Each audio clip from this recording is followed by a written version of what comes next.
System है हमारे जिस्म का बेटा जी, उसके दो की पार्ट्स हैं, ठीक है ना, यानी कि दो पार्ट्स पर मुश्तमिल होता है।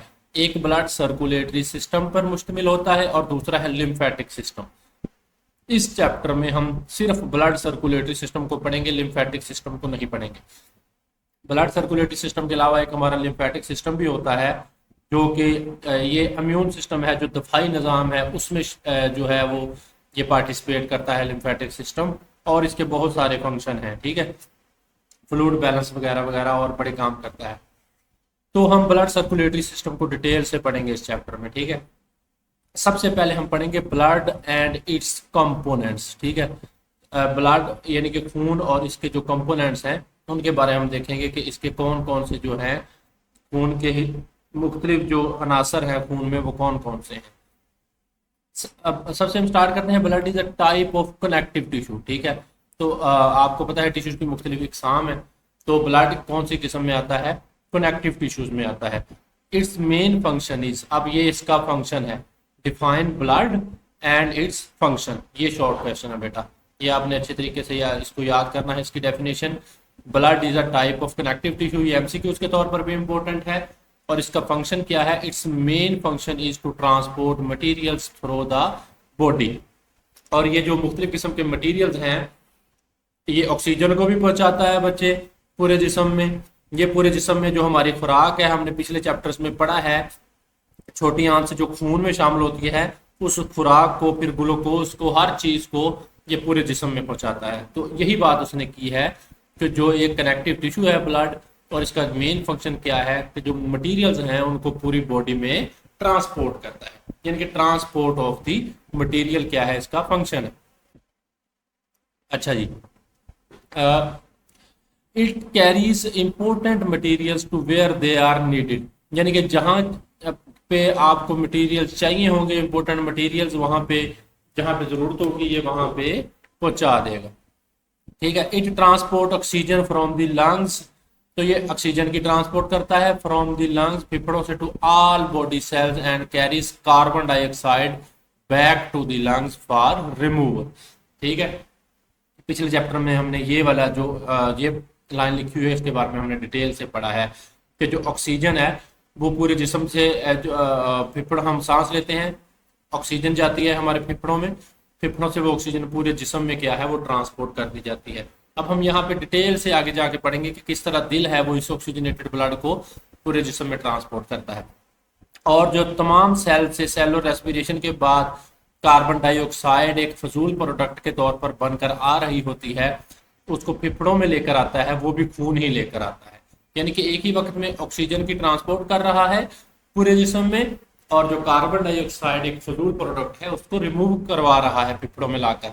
जब फेफड़ों में लाएगा तो हम उसको फिर सांस के जरिए बाहर निकाल देंगे। Blood also delivers nutrients from the digestive system to the cells, hormones from the glands to the target organs. जब हम हार्मोन्स पे जाएंगे अगले चैप्टर्स में तो हम ये भी पढ़ेंगे कि किस तरह जो खून में हार्मोन्स हैं वो हरकत उनकी ट्रांसपोर्ट होती है, ठीक है। तो ये ब्लड का फंक्शन है। ये डाइजेस्टिव सिस्टम में जो है न्यूट्रिएंट्स होते हैं जो हम खुराक खाते हैं खून में शामिल होती है छोटी आंत के जरिए, तो उनकी भी ये ट्रांसपोर्ट करवाता है। और जो ग्लैंड्स हार्मोन सिक्रीट करते हैं उनकी भी ट्रांसपोर्ट करवाता है टारगेट ऑर्गन्स की तरफ। And waste products from the cell to kidney for excretion, और जो वेस्ट प्रोडक्ट निकालनी है सेल्स ने किडनी के जरिए, पेशाब के जरिए, वो भी खून ही उनकी ट्रांसपोर्ट करवाएगा। तो ये बेटे सारे फंक्शन क्या हैं, खून के हैं। तो आपको 2-4 फंक्शन इसके ब्लड की तारीफ कि ये एक कनेक्टिव टिश्यू है और इसका मेन फंक्शन ट्रांसपोर्ट है, और किन किन चीजों की ट्रांसपोर्ट है वो सारी मैंने आपको बता दी है। अच्छा, अबाउट, अब हम ब्लड की कंपोजिशन पढ़ते हैं कि इसकी तरकीब क्या है। About 55% of blood is composed of a fluid portion called plasma, ठीक है। अब जो ब्लड है बेटा, ये देखें, एक फ्रेश ब्लड लिया, उसको थोड़ी देर के लिए सेटल डाउन होने दिया, तो थोड़ी देर के बाद वो इस तरह आपको ये है नजर आएगा। तो उसमें ये जो ये वाला पोर्शन है बेटा, ये 55% है, यानी कि मोर देन हाफ से ज्यादा है, ये है प्लाज्मा, ठीक है। इसको हम क्या बोलेंगे, प्लाज्मा। अभी हम प्लाज्मा की भी कंपोजिशन पढ़ते हैं कि प्लाज्मा में क्या क्या होता है। और जो 45% पीछे बच गया, 55 और 45 100% बनाएगा मिलकर, तो उसमें सेल होंगे, सेल लाइक बॉडीज होंगी, ठीक है, जैसे रेड ब्लड सेल्स होंगे और दूसरी चीजें। तो प्लाज्मा है 50, सबसे ज्यादा क्या है खून में, ये प्लाज्मा है। Plasma while 45% of blood is made up of cells और सेल लाइक बॉडीज, और जो 45% है वो क्या है, सेल्स और सेल लाइक बॉडीज का बना है। The adult human has about 5 litres blood in the body, तो एक जो बालिग इंसान है बेटा उसमें 5 लीटर होता है खून, ठीक है। तो ये एमसीक्यूज आपने करना है, ठीक है, इंपॉर्टेंट है। तो अब हम देखते हैं ब्लड प्लाज्मा की कंपोजिशन, ठीक है। तो ये सबसे पहला है ब्लड प्लाज्मा, तो ये बेटा आपने लॉन्ग क्वेश्चन के तौर पर करना है, ठीक है। ये मैं आपको साथ साथ लॉन्ग करवा रहा हूँ, तो इम्पोर्टेंट लॉन्ग क्वेश्चन है। ब्लड प्लाज्मा का क्या है बेटा, हमने कहा कि 55% क्या है खून में प्लाज्मा होता है, तो it is the liquid portion of blood, तो ये जो खून का माया हिस्सा है, ठीक है, इसको हम प्लाज्मा बोलते हैं। Plasma is composed 90 to 92% of water, ठीक है, यानी कि यहाँ पे 91% लिखा हुआ है, तो ये 90 to 92 है, यानी कि ये राउंड अबाउट वैल्यूज हैं। इसमें 90 से 92% पानी होता है, 7 to 9% ऑफ प्रोटीन्स, तो 7 से 9% जो हैं वो प्रोटीन्स होती हैं, यानी कि यहाँ पे 8% लिखा हुआ है, ठीक है, एंड 1% ऑफ अदर सब्सटेंसेस, और जो 1% है वो दूसरे मादे होते हैं, ठीक है। अब हम हर चीज को डिटेल से पढ़ेंगे। अभी हम ब्लड के कंपोनेंट शुरू किए हैं, तो पहले हम प्लाज्मा को पढ़ेंगे जो 55% जो है इसको कंस्टिट्यूट करता है। तो सबसे पहले हम पढ़ेंगे कि प्लाज्मा में प्रोटीन्स कौन कौन सी हैं, ठीक है। प्लाज्मा की प्रोटीन, इसे हम बोलते हैं प्लाज्मा प्रोटीन्स, तो ये 8% है हमने कहा, या 7 से 9% है। प्रोटीन्स प्लाज्मा में कौन कौन सी प्रोटीन, आपने इसी तरह ये मार्कर से हेडिंग देखकर ब्लड प्लाज्मा लिखना है, आपने लिखना है कि लिक्विड पोर्शन है, फिर आपने प्रोटीन, साल्ट्स, न्यूट्रिएंट्स वगैरह वगैरह लिखने हैं। प्रोटीन्स कौन सी हैं बेटा, antibodies are important plasma proteins, तो जो प्लाज्मा की सबसे इंपोर्टेंट प्रोटीन है वो है एंटीबॉडीज। एंटीबॉडीज समझ लें कि आपके जिस्म की फौज है, जब भी कोई पैथोजिन आपके जिस्म में बीमारी फैलाने वाला दाखिल होता है, बैक्टीरिया, वायरस, तो उसके खिलाफ जो फौज लड़ती है उसे हम एंटीबॉडीज कहते हैं, ठीक है। तो ये प्रोटीन्स होती हैं, ये एंटीबॉडीज क्या है, प्रोटीन है, और ये किस में मौजूद है, प्लाज्मा में, ब्लड प्लाज्मा में, ठीक है। और ये 8% होती है, इस 55% में ये 8% क्या होती हैं, दिफाई एंटीबॉडीज होती हैं।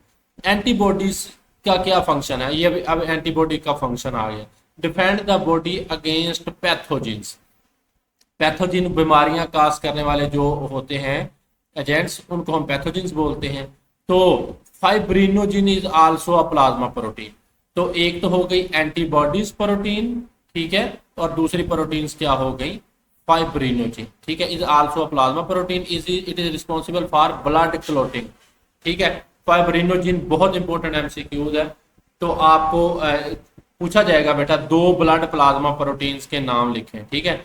तो एक तो फाइब्रिनोजिन है, ये क्या है, रिस्पॉन्सिबल फॉर ब्लड क्लॉटिंग, तो ये खून के जमने में मदद करती है, ठीक है ना, कहीं भी कोई कट लग गया या और बहुत सारी जगहों पर। दूसरी प्रोटीन है एल्ब्यूमिन, एल्ब्यूमिन प्रोटीन बेटा ये जो होती है ना, ये एग वगैरह में, मीट वगैरह में मिलती है आपको, ठीक है ना, अंडे वगैरह में। Is a plasma protein which maintains the osmotic pressure of blood, तो जो खून का ऑस्मोटिक प्रेशर है, ठीक है, उसको क्या रखती है, बैलेंस रखती है, ये यानी कि ये ऑस्मोटिक जो बैलेंस है खून का, कि उसको मेंटेन रखती है। तो ये बहुत जरूरी प्रोटीन्स हैं।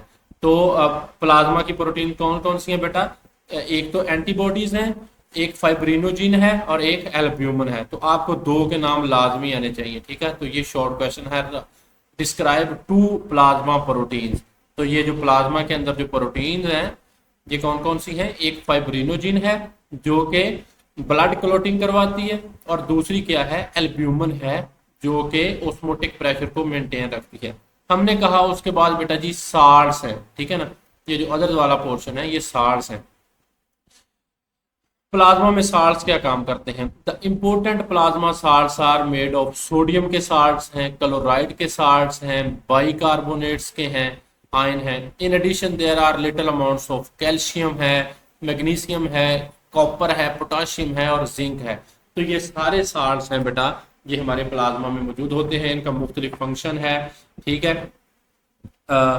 तो ये क्या है, ये साल्ट्स के आपको नाम आने चाहिए। कोई इनमें से पीएच को बैलेंस करेगा, तेजाबियत को, ठीक है, हर एक का एक अपना अपना फंक्शन है। कोई नर्व इम्पल्स को जनरेट करवाएगा, और कोई सोडियम पोटाशियम पंप होता है सेल्स के अंदर। ठीक है, तो ये सारी चीजें ये साल्ट्स करवाएंगे। तो हमने ब्लड प्लाज्मा में एक तो प्रोटीन्स पढ़ी, एंटीबॉडीज, फाइब्रिनोजिन, एल्ब्यूमिन, और उसके बाद हमने साल्ट्स पढ़े, सोडियम के और क्लोराइड के, बाइकार्बोनेट्स के आंस पढ़े, कैल्शियम, मैग्नीशियम, कॉपर, पोटाशियम और जिंक पढ़े।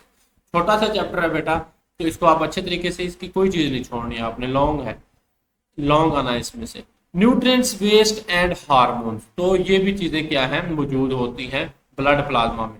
Plasma contain nutrients like glucose, तो प्लाज्मा में ग्लूकोज होता है। ठीक है, लिपिड्स होते हैं, चिकनाइयां वगैरह, अमीनो एसिड होते हैं जो कि प्रोटीन के बिल्डिंग ब्लॉक है, जो प्रोटीन को बनाते हैं, प्रोटीन की ईंटें हैं अमीनो एसिड्स। ठीक है, तो ये सारे न्यूट्रिएंट्स इसमें मौजूद होते हैं। These nutrients inter into blood from the digestive system, तो ये खून में है, ये खून में ही हम पढ़ रहे हैं ना।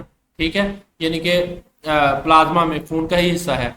तो ये यहाँ पे कैसे आते हैं खून में, तो आपको पता है कि ये डाइजेस्टिव सिस्टम से आते हैं, जो हम पिछले चैप्टर नंबर 1 में पढ़ा है कि छोटी आंत से जब खून में शामिल होते हैं ये सारे अमीनो एसिड्स, लिपिड्स वगैरह, ग्लूकोज एनर्जी देने के लिए। ठीक है, तो ये डाइजेस्टिव सिस्टम से आते हैं। The waste produced by cells are also present in plasma, जो सेल का वेस्ट है, हमारे सेल्स हैं उनका जो मुख्तलिफ किस्म का वेस्ट है वो भी प्लाज्मा में मौजूद होता है। Hormones secreted by endocrine glands are also carried by plasma, तो जो प्लाज्मा है, जो मुख्तलिफ हमारे गदूद हैं, जो एंडोक्राइन ग्लैंड्स हैं बेटा, ये जो हार्मोन्स सेक्रेट करेंगे। ठीक है, मुख्तलिफ किस्म के, आप एंडोक्राइन सिस्टम में इनको बड़ी डिटेल से पढ़ेंगे हार्मोन्स को, यहाँ पे मैं नहीं ज्यादा डिटेल में जाता। तो ये इन चीजों को कैरी कौन करवाता है, ब्लड प्लाज्मा। ठीक है, इनको एक जगह से दूसरी जगह कौन लेकर जाएगा, ब्लड प्लाज्मा। उसके बाद बेटा ब्लड प्लाज्मा में रेस्पिरेटरी गैसेज होती हैं। मैंने गैसेज की बात की, आपके ज़हन में आ गया होगा बेटा, ये 2 गैसेज हैं। रेस्पिरेशन वाला चैप्टर पिछला ही अब हम पढ़ के आए हैं, ह्यूमन रेस्पिरेटरी सिस्टम। ठीक है, तो ह्यूमन रेस्पिरेटरी सिस्टम में बेटा हमने पढ़ा था कि कार्बन डाइऑक्साइड और ऑक्सीजन का तबादला होता है फेफड़ों में। ठीक है, तो ये जो रेस्पिरेटरी गैसेज हैं ये इसमें मौजूद होती हैं, यानी कि small amount of carbon dioxide and oxygen are dissolved in plasma. तो इस प्लाज्मा में क्या होती हैं, respiratory gases. Oxygen is mainly carried by RBC, और ये इंपॉर्टेंट एमसीक्यू है। ठीक है ना, ऑक्सीजन को कौन कैरी करता है, रेड ब्लड सेल्स कैरी करते हैं। ठीक है, आगे जाके हम पढ़ेंगे रेड ब्लड सेल, लेकिन उसको कैरी तो रेड ब्लड सेल करते हैं, ऑक्सीजन को एक जगह से दूसरी जगह पहुंचाते हैं, लेकिन but about 1.5% of oxygen is also present in plasma in dissolved form. तो लेकिन उसने कहा है कि 1.5% जो है, जो ऑक्सीजन है वो उसमें भी मौजूद होती है, किसमें, प्लाज्मा में भी मौजूद होती है, डिसॉल्व फॉर्म में, हालशुदा फॉर्म में। ठीक है, तो लेकिन ये इनको आरबीसी ही कैरी करते हैं, ऑक्सीजन को एक जगह से दूसरी जगह खून ही लेकर जाता है, खून ही फेफड़ों में आता है, ऑक्सीजन को लेता है, दिल में जाता है, दिल से फिर पूरे जिस्म में चला जाता है। तो लेकिन प्लाज्मा में भी कुछ ना कुछ इसका ऑक्सीजन का मौजूद होता है। Similarly about 5 to 7% of carbon dioxide carried as dissolved in plasma, mostly in the form of bicarbonate ions. ठीक है, तो बाइकार्बोनेट आयंस की सूरत में ये जो कार्बन डाइऑक्साइड है ये भी 5 to 7% इसमें प्लाज्मा में मौजूद होती है। तो ये था बेटा हमारा ब्लड प्लाज्मा। लॉन्ग क्वेश्चन है, आपने अच्छे तरीके से इसको करना है। प्लाज्मा 50% बनाता है, ठीक है, खून का, और इसमें प्रोटीन्स होती हैं जो कि एंटीबॉडीज हैं, फाइब्रिनोजिन है जमाने वाली, एल्ब्यूमिन है जो कि ऑस्मोटिक प्रेशर को बैलेंस करती है। उसके बाद साल्ट्स हैं, नमकियात पढ़े हमने, न्यूट्रिएंट्स, वेट्स एंड हार्मोन पढ़े, और रेस्पिरेटरी गैसेज में हमने पढ़ा कार्बन डाइऑक्साइड एंड ऑक्सीजन। उसके बाद बेटा खून का दूसरा कंपोनेंट है वो क्या है, cell and cell like bodies. ठीक है, तो ब्लड सेल्स, तो ब्लड सेल्स हम पढ़ेंगे, ये दूसरा खून का क्या है, दूसरा हिस्सा है, खून का दूसरा पोर्शन है। रेड ब्लड सेल इसमें सबसे पहले हम पढ़ेंगे। ठीक है, ब्लड सेल्स में हमने सबसे पहले रेड ब्लड सेल्स पढ़ना है और सेल लाइक बॉडीज पढ़ेंगे जैसे प्लेटलेट्स है, ठीक है। तो रेड ब्लड सेल्स को हम एरिथ्रोसाइट्स बोलते हैं, नाम आपने याद रखना है एमसीक्यूज के तौर पर, ठीक है। तो ये भी आपने बेटा लॉन्ग के तौर पर तैयार करना है। आपको पूछ लेगा कि ब्लड सेल्स पर नोट लिखें, तो आपने रेड ब्लड सेल पर, व्हाइट ब्लड सेल्स पर नोट लिखना है और प्लेटलेट्स पर लिखना है। ये सारा तो नहीं देगा आपको, तो थोड़ा बहुत इसमें से देगा, एक दो पोर्शन उठा कर दे देगा। तो रेड ब्लड सेल्स क्या होते हैं, इनको हम एरिथ्रोसाइट बोलते हैं। एरिथ्रो का मतलब होता है बेटा रेड और साइट्स मतलब सेल्स, तो red cells, red blood cells, ठीक है। तो ये इसका नाम इसलिए पड़ गया रेड ब्लड सेल्स। इनको हम आरबीसी बोलते हैं शॉर्टली, ठीक है, RBCs, red blood cells are disc shape. तो बेटा ये डिस्क नुमा होते हैं, ठीक है। इनकी शक्ल आप देख सकते हैं, ये बिल्कुल क्या है, डिस्क शेप है, ठीक है। तो अच्छा, यहाँ पे आपको दिखाया गया है, ये एक ब्लड वेसल दिखाई गई है, इसमें खून की जो ब्लड वेसल है वो दिखाई गई है, उसमें ये आपको प्लाज्मा दिखाया गया है, ठीक है ना। इसके सारे कंपोनेंट हमने प्रोटीन्स वगैरह वगैरह सारा कुछ पढ़ लिया है। तो ये प्लेटलेट्स दिखाए गए हैं, ये व्हाइट ब्लड सेल दिखाए गए हैं, ये रेड ब्लड सेल दिखाए गए हैं। तो रेड ब्लड सेल आपको पता है कि ये डिस्क टाइप है, ठीक है। तो वस्त में इनके दरमियान में आप देख सकते हैं कि ये घड़ा भी मौजूद है। रेड ब्लड सेल का डिस्क शेप बाइकनकेव, ठीक है, biconcave cells with the depression at the centre. तो इनके सेंटर में वस्त में क्या है, एक घड़ा मौजूद है। तो they contain haemoglobin which turns bright red in presence of oxygen and dark red when deoxygenated, ठीक है। तो देखें बेटा, जो हीमोग्लोबिन है ये एक प्रोटीन है, ठीक है। तो ये किस में मौजूद होती है, रेड ब्लड सेल में मौजूद होती है, आरबीसी में। तो जब ऑक्सीजन मौजूद होगी सेल्स में, रेड ब्लड सेल्स में ऑक्सीजन मौजूद होगी, तो इसकी वजह से उनका रंग जो है वो ब्राइट रेड हो जाएगा, ठीक है ना। खून का रंग क्या हो जाएगा, ब्राइट रेड हो जाएगा। लेकिन जब खून डीऑक्सीजनेटेड होगा, उसमें ऑक्सीजन की कमी होगी, तो इसका जो कलर है वो ब्लड का वो डार्क रेड हो जाएगा, ठीक है। तो ब्राइट रेड तब होगा जब ऑक्सीजन मौजूद होगी, और डार्क रेड तब होगा जब ऑक्सीजन मौजूद नहीं होगी। तो ये आपने फर्क आपको मालूम होना चाहिए कि डीऑक्सीजनेटेड ब्लड वो होता है जिसमें ऑक्सीजन कम होती है, और ऑक्सीजनेटेड ब्लड वो होता है जिसमें ऑक्सीजन मौजूद होती है। तो जब ब्लड ऑक्सीजनेटेड होगा तो इस हीमोग्लोबिन प्रोटीन की वजह से जो उसका कलर है वो ब्राइट रेड हो जाएगा, ठीक है ना। उसके बाद इट ट्रांसपोर्ट ऑक्सीजन, अब ये हीमोग्लोबिन का फंक्शन है, it transport oxygen and little amount of carbon dioxide. तो ये क्या करती है, ऑक्सीजन की ट्रांसपोर्ट करती है, ठीक है। There are about 4 to 5.5 million RBC per millimetre cube of the blood, ठीक है। तो 1 मिलीमीटर क्यूब में जो होते हैं रेड ब्लड सेल्स वो कितने होते हैं, 40 लाख से 55 लाख, ठीक है। 4 मिलियन टू 5.5 मिलियन। तो before and immediately after birth, तो बर्थ के बाद यानी कि जब बर्थ होती है, RBCs are formed in liver and spleen, ठीक है। तो जब बच्चा पैदा होता है, जब पैदाइश से पहले बच्चा जब पेट के अंदर होता है, तो क्या होता है, जो आरबीसीज हैं, यहाँ पे हम पढ़ रहे हैं कि आरबीसी कैसे बनते हैं। तो जो रेड ब्लड सेल्स हैं पैदा होने से पहले और पैदाइश के फौरन बाद ये जिगर में और तली में बनते हैं, ठीक है। जो स्प्लीन है हमारी, वो रेड ब्लड सेल का समझ लें कि एक कारखाना है, ठीक है। और जो लीवर है वहां पे बनते हैं, किसमें, बच्चे में। इन अडल्ट, जो अडल्ट हैं, जो बालिग हैं, उनमें कैसे बनते हैं, they are formed in red bone marrow. तो ये जो हड्डियों का सुर्ख गोदा होता है बेटा, ये उसमें बनते हैं, ठीक है। जो हमारी शॉर्ट बोन्स हैं, जैसे स्टर्नम है, ये सीने की हड्डी है, इसमें बनते हैं रेड ब्लड सेल। देखिए बच्चे, रेड ब्लड सेल का मैं आपको बता दूं कि इनमें न्यूक्लियस नहीं होता, ठीक है ना। न्यूक्लियस इसलिए नहीं होता क्योंकि इसने ऑक्सीजन लोड करके लेके जानी है, ठीक है। इसके जरिए ऑक्सीजन की ट्रांसपोर्ट होनी है, पूरे जिस्म में इन्होंने फिरना है। तब जो बहुत सारी इसके में से जो ऑर्गेनेली है, न्यूक्लियस वगैरह है, उनको रिमूव कर दिया जाता है ताकि ये हल्के रहें और पूरे जिस्म में ट्रांसपोर्ट करवाएं मादों की और ऑक्सीजन वगैरह की, ठीक है। तो इसलिए इनको कुदरती तौर पर क्या किया जाता है, इनका न्यूक्लियस रिमूव कर दिया जाता है। तो अगर न्यूक्लियस रिमूव हुआ तो उसमें तो क्रोमोसोम थे, डीएनए था, सारा कुछ था। तो अगर डीएनए नहीं होगा तो फिर तो ये अपनी कॉपी खुद नहीं ना बना सकते। तो रेड ब्लड सेल है बेटा, ये रेप्लिकेट नहीं कर सकते, 120 दिन आने हैं ना जब, तो उसके बाद इन्होंने मर जाना है, ठीक है। तो हमने पिछले चैप्टर में पढ़ा भी था कि जिगर ने इन मरे हुए सेल्स को निकालना है फिर, ठीक है।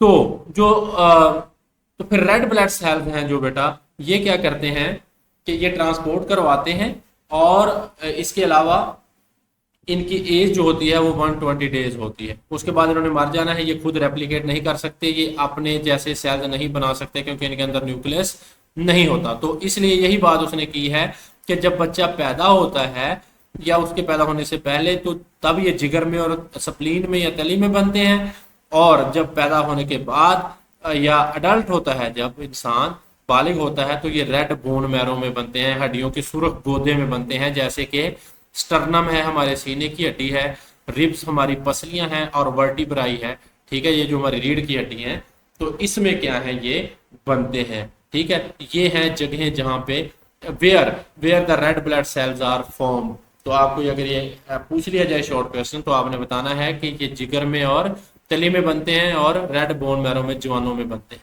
During the formation of RBC, red blood cell की फॉर्मेशन के दौरान इट्स न्यूक्लियस, इसका nucleus and organelles are break down. तो ये बात मैंने आपको बता दी है, इसका न्यूक्लियस और उसकी ऑर्गेनेली है उनको तोड़ दिया जाता है। The average life span of an RBC is about 120 days, यानी कि 4 महीने इसकी उम्र होती है आरबीसी की। When RBC complete their age, जब इनकी उम्र मुकम्मल हो जाती है, they are removed by spleen and liver, तो इनको तली के जरिए और जिगर के जरिए क्या है, निकाल दिया जाता है।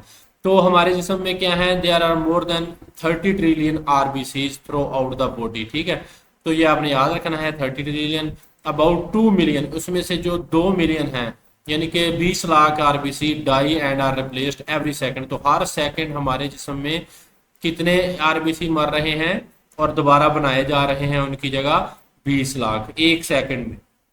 अभी मैंने बोला है तो ये 2-3 सेकंड लगे हैं, तो लगा लें साहब के कितने आरबीसी हैं, रेड ब्लड सेल हैं, वो मरे होंगे और बनाया होगा, ठीक है।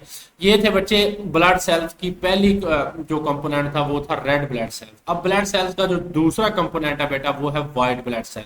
तो रेड ब्लड सेल तो ट्रांसपोर्ट करवाते हैं ऑक्सीजन वगैरह की, ठीक है, तो कार्बन डाइऑक्साइड वगैरह की भी करवाते हैं, और ये जो सारे काम हमने इसके पढ़ लिए, कहाँ बनते हैं, इनकी कितनी एज है, ये सारा कुछ हमने पढ़ लिया। उसके बाद बेटा व्हाइट ब्लड सेल्स, इनको हम ल्यूकोसाइट्स बोलते हैं। ल्यूको का मतलब होता है व्हाइट या कलरलेस, और साइट्स का मतलब है सेल्स, इसलिए इनका नाम है व्हाइट ब्लड सेल्स, ठीक है। व्हाइट ब्लड सेल्स जिनको हम WBC बोलेंगे, इनके नाम आपने याद रखने हैं। ब्लड सेल्स को, रेड ब्लड सेल को आरबीसी या एरिथ्रोसाइट, और व्हाइट ब्लड सेल्स को ल्यूकोसाइट्स या WBC, are colourless and have irregular shape.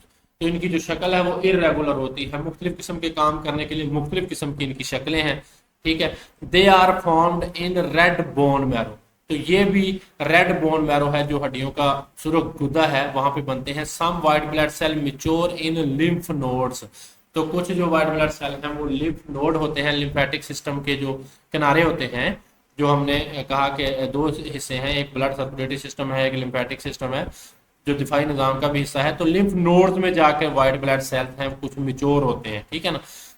कुछ हमारे टॉन्सिल्स में होते हैं, ठीक है, आपको पता है कि ये मुंह के अंदर मौजूद होते हैं टॉन्सिल्स वहां, और कुछ थाइमस में होते हैं, थाइमस भी एक ग्लैंड है हमारे, ठीक है, गले के साथ, गले के नीचे सीने में, और स्प्लीन कुछ तली में जाकर, जो स्प्लीन है हमारी, वहां पे जाकर मिच्योर होते हैं। तो ये व्हाइट ब्लड सेल कहाँ पे मिच्योर होते हैं, लिम्फ नोड्स में, टॉन्सिल्स में, थाइमस में, स्प्लीन में। White blood cells are larger in size and less in number than RBC, इनका साइज ज्यादा बड़ा होता है आरबीसी की निस्बत, और ये इनकी तादाद कम होती है। An average of 7000 white blood cell per millimetre of cube, ठीक है।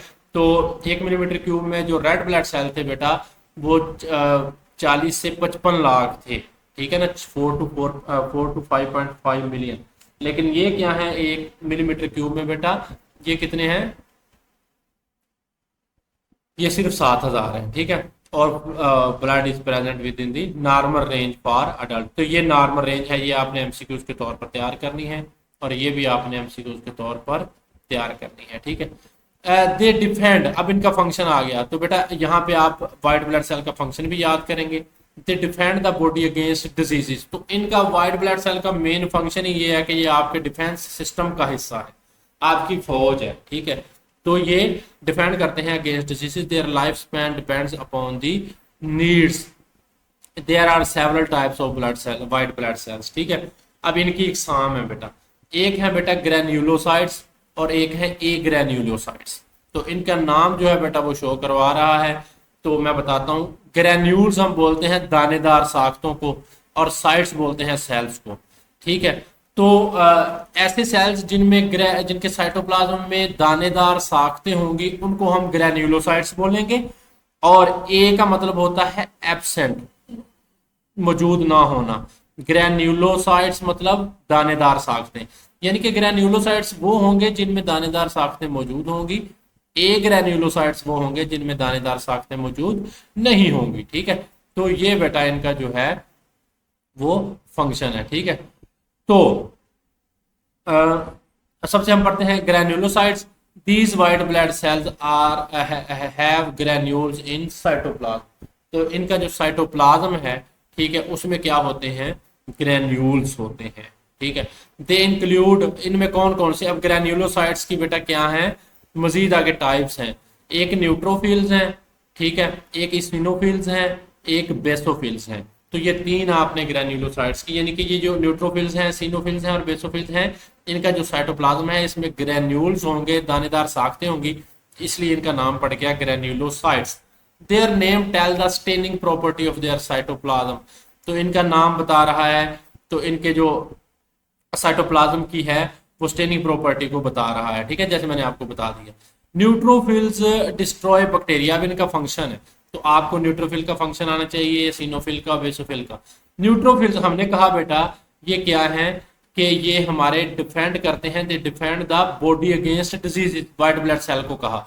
तो अब वाइट ब्लड सेल्स की मुख्तलिफ इकसाम है, वो क्या क्या काम करेगी। जो न्यूट्रोफिल्स हैं ये किस चीज में डिफेंड करेंगे हमें neutrophils destroy bacteria and clean up dead cells at infection sites, ठीक है।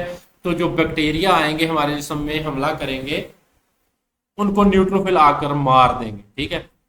अगर आपने कभी सीबीसी वगैरह करवाई हो अपनी, तो आपको वहां पे सारे टेस्ट मिलेंगे, ये वाले आरबीसी मिलेगा आपको, हीमोग्लोबिन का टेस्ट मिलेगा, एचबी मिलेगी आपको, न्यूट्रोफिल्स के, सिनोफिल्स के, बेसोफिल्स के, ठीक है, ये सारे आपको मिलेंगे, पैरामीटर लिखे होते हैं, ठीक है। तो ये न्यूट्रोफिल का फंक्शन है।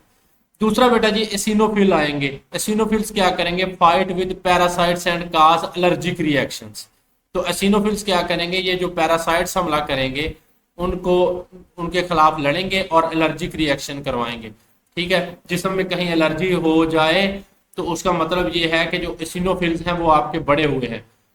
बड़े होने का मतलब ये है कि इनकी तादाद इसलिए बढ़ गई है क्योंकि जिस्म पे किसी पैरासाइट ने हमला किया है, उनको मारने के लिए एसिनोफिल्स की तादाद बढ़ी है, और इन्होंने आके वहां पे, जहां पे लड़ाई हो बेटा वहां पे धुआं तो उड़ता है ना, तो अगरचे इन्होंने डिफेंस किया है हमारा, लेकिन वहां पे एलर्जी भी हो जाती है हमें, ठीक है।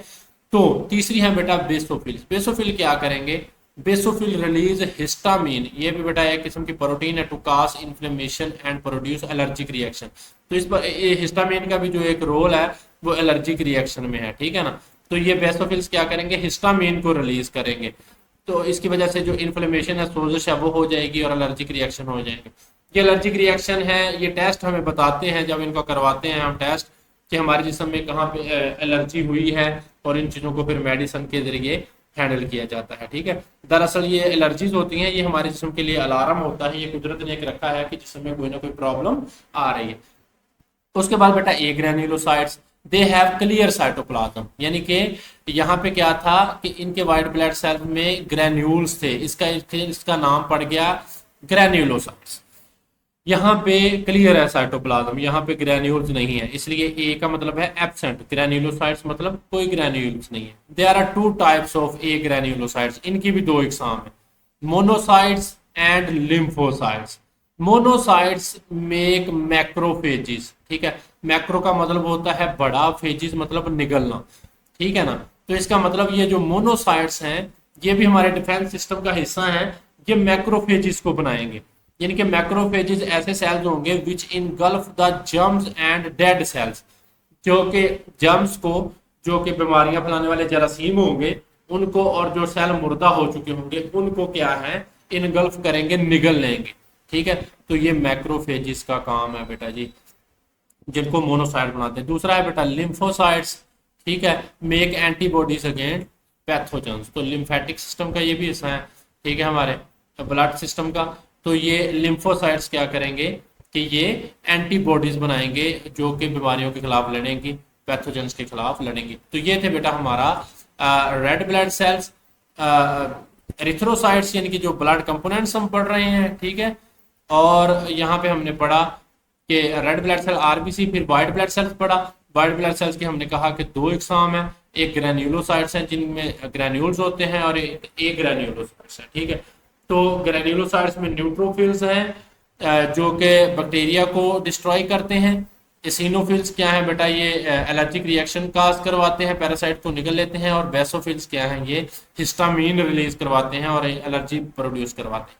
ए ग्रेन्युलोसाइट्स क्या है, इनमें मोनोसाइट्स हैं जो कि मैक्रोफेज बनाते हैं, जो कि निगल लेते हैं जर्म्स वगैरह को और मरे हुए सेल्स को। और लिम्फोसाइट्स क्या है, ये एंटीबॉडीज जो है वो बनाते हैं। ठीक है, तो ये थे व्हाइट ब्लड सेल्स।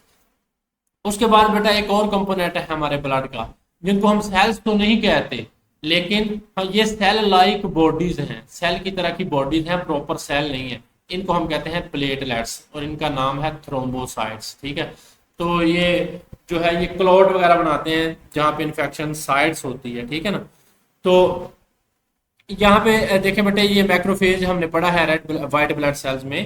ठीक है, हमने कहा कि ये जो मोनोसाइट्स हैं बेटा, ये क्या करेंगे, ये मैक्रोफेजेस बनाएंगे। ठीक है, तो जो कि डेड सेल्स को और जर्म्स को निगलेंगे। तो यहाँ पे ये दिखाया भी गया है। ठीक है ना, एक मैक्रोफेज है जो कि बैक्टीरिया को निगल रहा है। ठीक है, तो ये मैक्रोफेज है जो कि बैक्टीरिया को निगल रहा है। तो यहाँ पे ये तस्वीर दिखाई गई है। उसने बताया है कि जो मैक्रोफेजेस हैं die in process of killing the germs. अच्छा, ये ना पूछा जाता है कि जो इन्फेक्शन साइट्स पे पस है वो कैसे बनती है। हाउ पस is produce at infection site, ये भी बड़ा इंपॉर्टेंट शॉर्ट क्वेश्चन है। ठीक है ना, कि जो इन्फेक्शन साइट है वहां पे पस कैसे बनती है। तो जो मैक्रोफेजेस हैं जो निकलते हैं इन जरासीमों को या जर्म्स को या बैक्टीरिया को, तो macrophages die in the process of killing the germs. तो इनको मारते हुए खुद भी मर जाते हैं। ठीक है ना, जब लड़ाई होती है तो ये भी मर जाते हैं। The dead cells accumulate and makes the white substance called pus seen at infection site। तो इन्फेक्शन साइट पे जब ये मैक्रोफेज आकर लड़ते हैं तो ये खुद भी मर जाते हैं और बैक्टीरिया को भी मार देते हैं।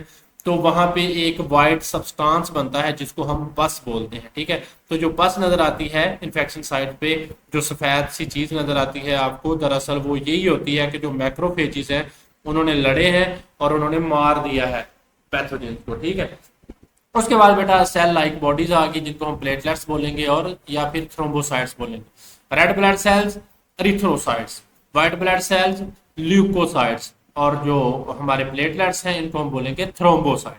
Platelets are not whole cell, ये मुकम्मल सेल नहीं है। ठीक है ना, इसलिए इनको सेल लाइक बॉडीज बोला। They are small fragments of large cells of bone marrow. तो ये बोन मैरो के जो बड़े सेल्स होते हैं बेटा, उनके छोटे छोटे फ्रेगमेंट्स हैं, टुकड़े हैं। प्लेटलेट्स लैक न्यूक्लियस, लैक का मतलब होता है मौजूद ना होना, तो प्लेटलेट्स में न्यूक्लियस मौजूद नहीं होता। इसका जो लाइफ स्पैन है वो 7 से 12 दिन का होता है, और 1 मिलीमीटर क्यूब में जो ब्लड होता है उसमें 2,50,000 प्लेटलेट्स मौजूद होते हैं। ठीक है, तो ये भी आपने एमसीक्यूज के तौर पर याद करना है, और ये सारा ठीक है। When blood vessel is damage, ये इसका फंक्शन आ गया, ये प्लेटलेट्स का क्या आ गया बेटा, फंक्शन आ गया। इंपॉर्टेंट शॉर्ट क्वेश्चन है। When a blood vessel is damage, जब एक खून की जो वेसल है वो डैमेज होती है, platelets gather at the damage site. तो प्लेटलेट्स वहां पे आते हैं, इकट्ठे होते हैं डैमेज साइट पे। Here they convert plasma protein fibrinogen into fibrin. तो यहाँ पे ये जो प्लाज्मा प्रोटीन फाइब्रिनोजिन होती है उसको फाइब्रिन में कन्वर्ट कर देते हैं। तो वो जो फाइब्रिन है बेटा वो क्या करते हैं, molecules form a net that traps RBC. तो वहां पे क्या होती है कि जो फाइब्रिन के जो मॉलिक्यूल हैं वहां पे एक जालनुमा चीज बना लेते हैं, एक ट्रैप बना लेते हैं, जो कि आरबीसी को वहां पे इकट्ठा करना शुरू कर देता है रेड ब्लड सेल्स को। तो जो एक the mass of fibrin and RBC harden, तो वहां पे क्या होता है कि ये जो फाइब्रिन का और रेड ब्लड सेल जो इकट्ठे होना शुरू हुए हैं उनका एक मास बन जाता है और एक सख्त शक्ल में आ जाता है। This hard mass is called a clot. तो इस हार्ड मास को हम क्या कहते हैं कि क्लॉट बन गया है, एक वहां पे लोथड़ा बन गया। ये देखें बेटा जी, यहाँ पे आप देखें ये है हमारा formation of clot by platelets, कि प्लेटलेट्स किस तरह जो है। अब ये देखें, ये खून की कोई भी बेटा ब्लड वेसल है, ये यहाँ से और यहाँ से कट गई है, ठीक है। अब यहाँ पे क्या आएंगे, ये वाले जो प्लेटलेट्स हैं ये जल्दी से आएंगे, ठीक है। और ये क्या करेंगे बेटा, ये जो फाइब्रिनोजिन है, खून जमाने वाली प्रोटीन है जो हमने पढ़ी है, क्लॉटिंग प्रोटीन है, इसको फाइब्रिन में बदलेंगे। और ये फाइब्रिन क्या करेंगे, एक नेट बनाएंगे इस तरह का, ये एक जाल आपको नजर आ रहा होगा, ठीक है। इसको बनाएंगे और ये जाल क्या करेगा, ये जो disc shape red blood cell चल फिर रहे हैं, इनको ये जाल यहाँ पे जकड़ना शुरू कर देगा। इनको जब यहाँ पे जकड़ना शुरू करेगा तो ये यहाँ पे एक क्लॉट बन जाएगा, एक लोथड़ा बन जाएगा और ये जख्म है ये मिलना शुरू हो जाएगा, ठीक है। तो ये रेड ब्लड सेल्स का सॉरी ये प्लेटलेट्स काम करते हैं। The clot prevents bleeding until the damage vessel is repaired. तो ये ब्लीडिंग को प्रिवेंट करता है, रोकता है। ये जो क्लॉट है यहाँ पे खून जो है वो रोक देता है जल्दी से। और क्या होता है, आप देखेंगे कि जब कोई चोट वगैरह, छुरी वगैरह लगती है, कट लगता है बेटा, तो चंद ही लम्हे के बाद आपको जो खून है वो रुक जाता है। वो क्यों रुकता है, देखें यहाँ पे कट हुई थी, प्लेटलेट्स आए, इन्होंने फौरन जो फाइब्रिनोजिन क्लॉटिंग प्रोटीन थी, जमाने वाली प्रोटीन, उसको बेटा इन्होंने क्या किया, यहाँ पे फाइब्रिन में कन्वर्ट किया। अब ये जो फाइब्रिन है बेटा, ये वहां पे एक जाल बना देगी। ये जाल क्या करेगा, आरबीसी को यहाँ पे रोकना शुरू कर देगा और खून के यहाँ पे एक क्लॉट बन जाएगा। और जब तक ये सही नहीं हो जाती, ये क्लॉट यहाँ पे रहेगा, ठीक है। तो ये प्लेटलेट्स काम कराते हैं। तो ये फाइब्रिनोजिन है बेटा, ये क्या करती है, खून जमाने वाली प्रोटीन है, ठीक है। तो यहाँ पे जो हमने जब ब्लड प्लाज्मा पढ़ रहे थे तो हमने कहा था कि ब्लड प्लाज्मा में क्या होती है, फाइब्रिनोजिन प्रोटीन होती है। अगर बेटा इस फाइब्रिनोजिन को हम रिमूव कर दें ना ब्लड प्लाज्मा से, तो जो चीज बाकी बचेगी उसे हम सीरम बोलेंगे, ठीक है ना। बाकी जो चीज बचेगी इसे, यानी कि अगर हम ये ब्लड क्लोटिंग प्रोटीन है जो फाइब्रिनोजिन, इसको हम प्लाज्मा से रिमूव कर दें, इस प्लाज्मा से इसको हम ये प्रोटीन को रिमूव कर दें, खून जमाने वाली को, तो इसको जो बाकी चीज बचेगी उसको हम सीरम बोलेंगे। तो सीरम में बाकी चीजें तो मौजूद है ना, बाकी प्रोटीन्स, ठीक है ना, सिर्फ क्लोटिंग प्रोटीन निकाली है। तो ये हम मुख्तलिफ किस्म के टेस्ट करने के लिए लैब में ये सीरम को यूज करते हैं, ठीक है। उसमें से ये जो क्लोटिंग वाली प्रोटीन है, खून जमने वाली, उसको अलग कर दिया जाता है ताकि खून जमे ना, ठीक है। तो बाकी जो सीरम बच जाता है उससे हम मुख्तलिफ किस्म के टेस्ट कर लेते हैं। तो ये था बेटा प्लेटलेट्स का काम। ये भी आपने लॉन्ग क्वेश्चन के तौर पर करना है, ये अलग से लॉन्ग क्वेश्चन है बेटा। व्हाइट ब्लड सेल्स अलग से लॉन्ग क्वेश्चन है, और जो रेड ब्लड सेल्स हैं ये अलग से। बोर्ड वाले के मूड का कोई पता नहीं है कि वो कोई भी छोटा सा सवाल उठाकर लॉन्ग के तौर पर दे देता है, ठीक है। तो ये थे बेटे हमारा